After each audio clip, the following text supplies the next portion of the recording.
কিন্তু আমি কি 32 বছরকার যুবক? আমার তার হাড়াড্ডির বয়স আছে না জোরে কন। এই জিবা কত পুরাতন জিবা, এই কখন আর দিনকে চলবে আল্লাহই জানে।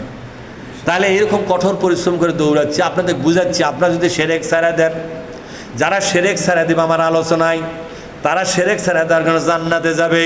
শিরক ছাড়া দেওয়ার কারণে যে পরিমাণ আপনি সওয়াব পাবেন, আপনার সওয়াব আপনারই থাকবে, ওই রকম সম পরিমাণ সওয়াব আল্লাহ নিজের কাছ থেকে আমাকে দিয়ে দিবে।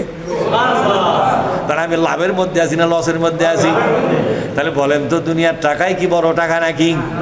আপনারা কি শিরক ছাড়তে রাজি আছেন? একটু হাত তুলে দেখুন তো কারা কারা রাজি। হাত নামান।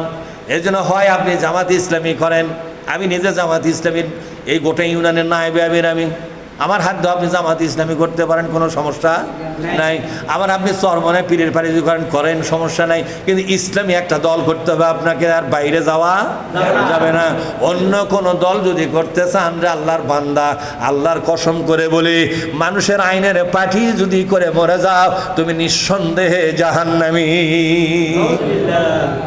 এতে কোনো সন্দেহ নাই।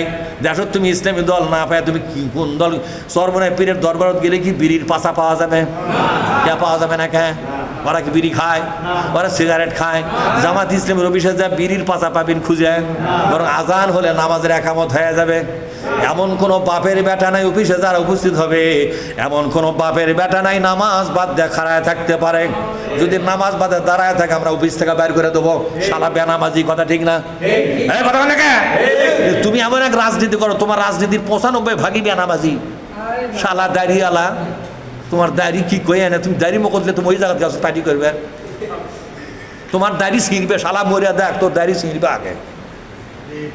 নবীর সুন্নত মোকাদ্দে তুমি কোন দলত? আবু জেলের দলত তুই কারে? এই কথা বলে কে? নবীর সুন্নত মোকাদ্দে তুই আবু জেলের দলত কারে? দাড়ি, এই দাড়িওয়ালা।